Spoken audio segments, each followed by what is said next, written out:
kini kita semua makin sadar dan yakin bahwa ternyata Pak Jokowi memang seorang manusia yang dalam bahasa Jawa benar-benar ndablek.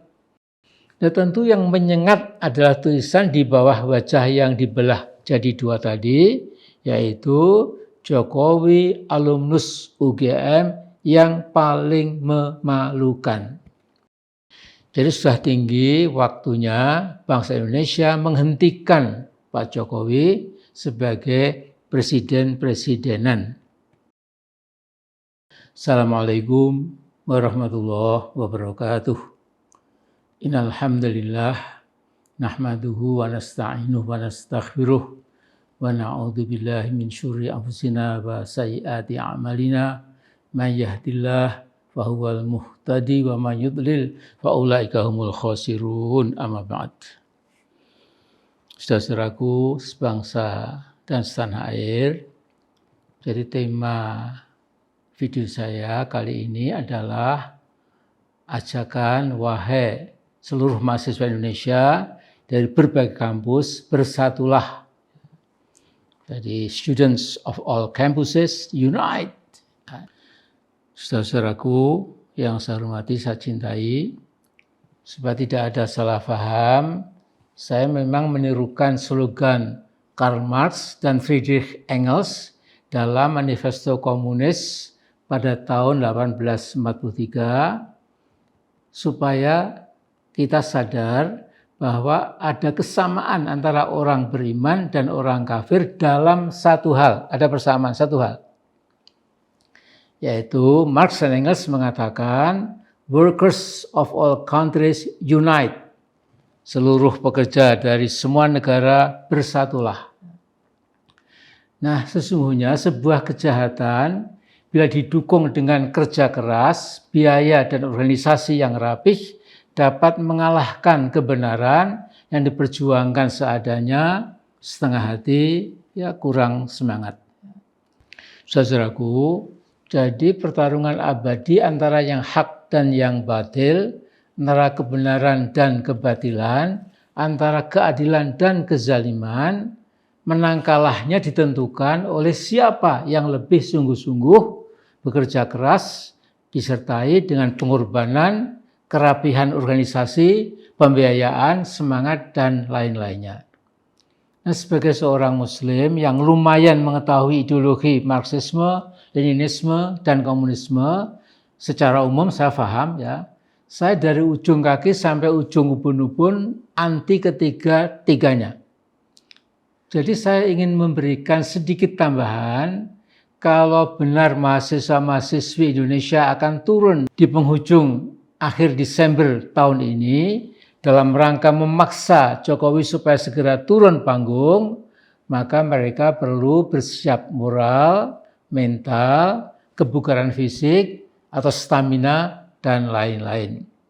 Maka imbauan saya untuk para mahasiswa yang berupa Students of all campuses unite, itu memang ya mengajak supaya mahasiswa dari berbagai kampus itu bersatu padu. Nah, dalam hal ini saya ingin cerita sedikit tentang riwayat jatuhnya Richard Nixon, Presiden Amerika, dari kursi kepresidenannya. Jadi skandal Watergate itu yang menimpa Nixon itu meledak ketika Washington Post membongkar skandal Watergate, di mana anak buah Nixon berhasil menyadap sebagian besar percakapan lewat lawan politiknya, ya, lewat penyadap telepon, ya, phone bugging. Ya.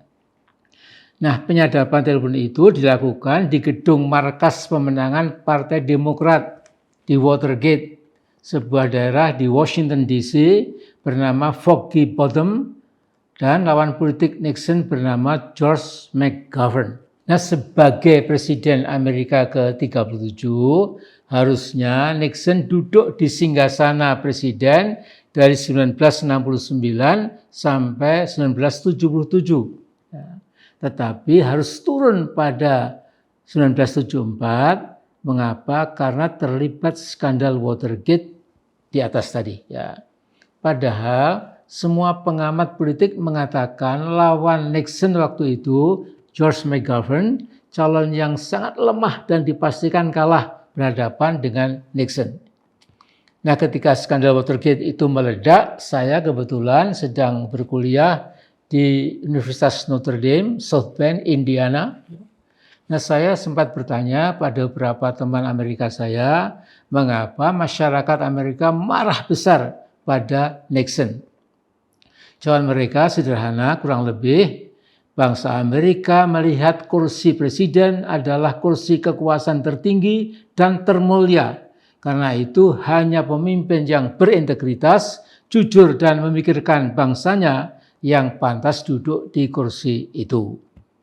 Nah, kalau kita bicara tentang Jokowi, ada banyak persamaan. Dia memang tidak pantas duduk di kursi presiden.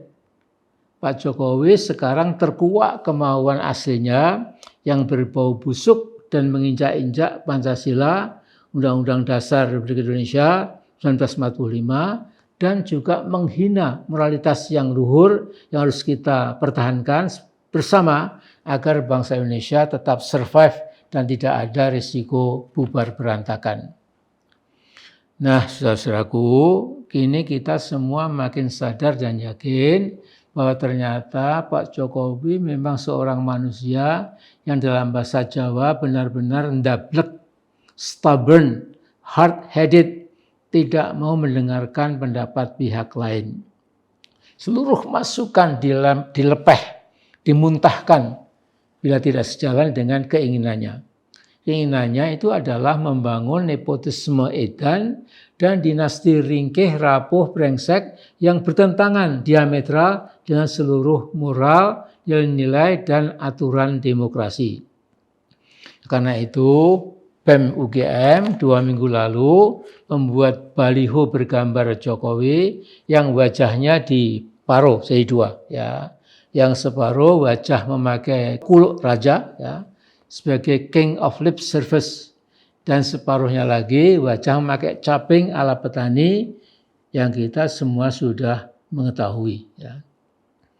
Dan tentu yang menyengat adalah tulisan di bawah wajah yang dibelah jadi dua tadi, yaitu Jokowi alumnus UGM yang paling memalukan. Tapi yang mengejutkan, saya kira Jokowi yang bersikap ndablek malah kasih saran, ya tentunya ngeritik boleh, hanya harus pakai adab ketimuran. Jadi ini dianggap kecil, ya. Dia terus saja cawe-cawe dengan sisa-sisa keperkasaan politiknya supaya hasil pilpres persis seperti kemauannya. Jadi sudah tinggi waktunya bangsa Indonesia menghentikan Pak Jokowi sebagai presiden-presidenan. Saya setuju dengan pemikiran Dr. Ubedillah Badrun dan tokoh-tokoh lainnya yang mendorong mahasiswa Indonesia segera menggalang demo yang tertib tetapi harus berskala besar. Sedang yang tua-tua, para dosen ikut terjun bersama mahasiswa, sekedar memperkuat mahasiswa dan para pemuda-pemudi sebagai pemilik masa depan. Yang tua-tua, ya seperti dosen-dosen, apalagi saya ini, ya sudah lanjut, ya. Sementara itu harus kita sadari, Jokowi sesungguhnya sedang mempertontonkan mungkin dablekisme politik, dablek, ya.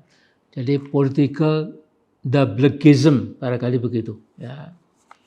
Nah, bila faktor Jokowi sudah dibersihkan dari politik nasional, mungkin sudah tiba saatnya untuk segera merajut anyaman kebangsaan kita yang semakin kuat dan kokoh. Inilah waktunya setelah sang pemecah belah sudah tidak ada, ya, sudah turun panggung. Ini waktu yang sangat tinggi buat kekuatan-kekuatan nasionalis religius dan religius nasionalis itu dapat bersatu padu dan bukannya malah saling tolak, saling meremehkan dan lain-lain. Nah, jadi masa depan Indonesia justru bisa benar-benar Indonesia yang merdeka, Indonesia Raya. Paduan pakai Allahu Akbar dan merdeka yang dikumandangkan Bung Tomo dalam mengusir penjajah Inggris di Surabaya pada tahun 1948, dibarengi dengan merdeka atau mati, sekali merdeka tetap merdeka, sampai sekarang alhamdulillah di dekade ketiga abad 21 tetap segar dan bersemayam dalam lubuk hati bangsa Indonesia. Nah, bila kita dapat bersatu kembali, insya Allah ya, setelah dipecah belah, diadu domba oleh Mas Jokowi, maka bolehlah kita mengejar bersama impian Indonesia Emas 2045 dan lain-lain yang muluk-muluk lah ya. Tapi menjadi lebih real ya, karena kita akan bersatu ya. Nah, karena itu masih selalu ada harapan buat Indonesia di hari esok. Insya Allah subhanahu wa ta'ala. Ya, kita nggak boleh putus harapan. Ya.